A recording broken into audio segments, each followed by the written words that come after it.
Bonjour, soyez les bienvenus dans cette 103e capsule sur notre chaîne YouTube ou odyssée.com. Et sous ce beau soleil parisien, et oui, il peut faire beau à Paris, donc j'en profite pour faire des capsules. Donc aujourd'hui, je vais aborder le sujet, un sujet qui pénalise quand même beaucoup de gens, très honnêtement, et dont je subis les affres il y a de cela quelques années. Je veux parler du contrôle et de l'hyper-contrôle. Et oui, j'étais un contrôlant. Alors, qu'est-ce que c'est que l'hyper-contrôle? L'hyper-contrôle, c'est la capacité que l'on développe, une capacité de survie bien sûr, pour ne plus être trahi, trompé, pour ne plus être pris, je dirais, à contre-pied, ne plus être blessé par les autres. Et du coup, on va développer toute une stratégie, toute une volonté, toute une démarche qui va consister à contrôler d'abord soi-même, son apparence, sa façon de parler, sa façon d'être en société, et on va surtout contrôler ou essayer de contrôler les autres. Alors le conjoint, les collaborateurs, les collègues, puis les enfants, et cet hyper-contrôle finit par polluer toute notre existence. Et lorsqu'on m'a diagnostiqué ce symptôme d'hyper-contrôlant, je n'ai pas du tout conscientisé que c'était le cas. J'étais dans le déni le plus complet. Pour moi, il fallait tout savoir, tout maîtriser, que ce soit sur le plan professionnel, affectif, sexuel, personnel, familial, parental. C'était tout à fait normal. Sinon, le contraire, c'était le laisser aller, c'était la médiocrité. Et j'étais assez obsédé par, comment dirais-je, l'excellence, la réussite et tous ces faux amis qui nous font croire que si l'on est parfait, eh bien, on a sa place dans cette vie, dans cette société. Et tout ça, bien sûr, c'est une illusion du mental égo qui nous demande toujours plus. C'est un véritable esclavage intérieur. Être contrôlant, c'est une vraie souffrance, car elle est alimentée par l'anxiété chronique, par le stress chronique. Et bien sûr, on ne s'en rend pas compte. On pense que c'est juste normal, qu'on est formaté comme ça, qu'on ne peut pas se refaire, se recréer, et que somme toute, si les autres ne comprennent pas, c'est que soit ils sont bordéliques, soit ils sont jaloux. Mais on ne se remet jamais en question, car le contrôlant a toujours raison.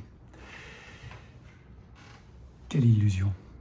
Quelle désillusion le jour où j'ai enfin accepté, après plusieurs mois, voire années de psychanalyse et de psychothérapie, que le fait d'être contrôlant était pour moi un frein plus qu'un tremplin dans la vie. Alors bien sûr, l'aspect contrôlant m'a aidé à avancer, m'a aidé à réussir certaines choses, mais elle m'a éloigné de tellement de personnes, de tellement d'occasions. Et pire encore, cet hyper-contrôle m'a éloigné de moi-même. Alors si vous êtes vous aussi contrôlant, voire hyper-contrôlant, vous avez vu autour de vous des êtres chers partir. Alors vous avez ressenti de l'ingratitude, du mal-être, de la déception. Et cela a augmenté encore votre désir de contrôle. Et plus vous augmentez votre désir de contrôle, plus vous souffrez. Donc la première étape, c'est juste faire une pause dans sa vie et observer notre environnement. Quels sont les êtres qui nous entourent? Sont-ils dans l'amour ou dans l'amour transactionnel? Ont-ils besoin de nous? Les avons-nous rendus dépendants pour mieux les contrôler? Nous avons peut-être manipulé ces gens-là de manière consciente ou inconsciente. Et demandez-vous de savoir si ces gens resteraient encore avec vous s'ils n'avaient pas un intérêt à le faire. Si la réponse est oui, alors c'est que vous maîtrisez votre contrôle et vous vous êtes enfin contrôlé vous-même. Si la réponse est non, alors peut-être que vous souffrez de cette pathologie de l'hyper-contrôlant. C'est vrai pour les hommes, c'est vrai pour les femmes.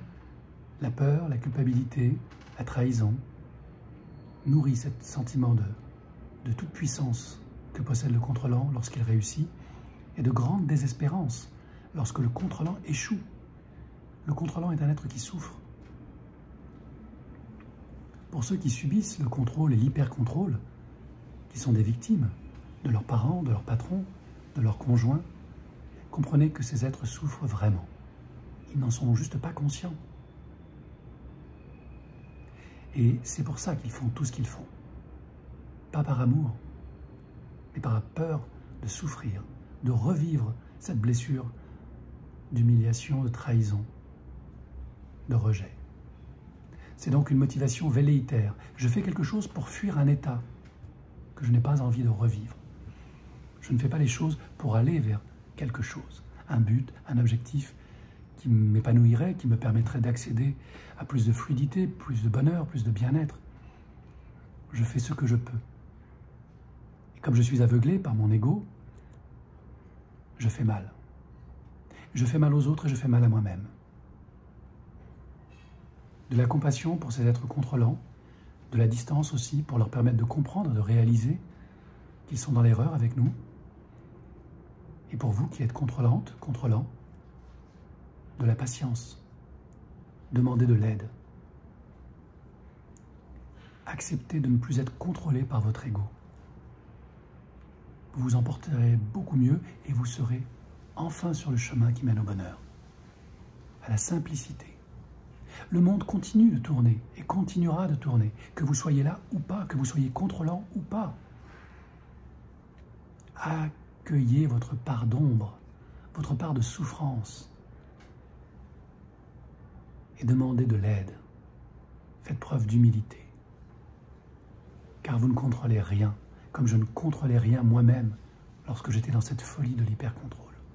Vous ne contrôlez pas votre cœur, vous ne contrôlez pas vos cellules, vous ne contrôlez même pas votre respiration. Mais vous contrôlez votre contrôle. Et tout ce que vous avez appris en étant un contrôlant va vous aider à vous libérer.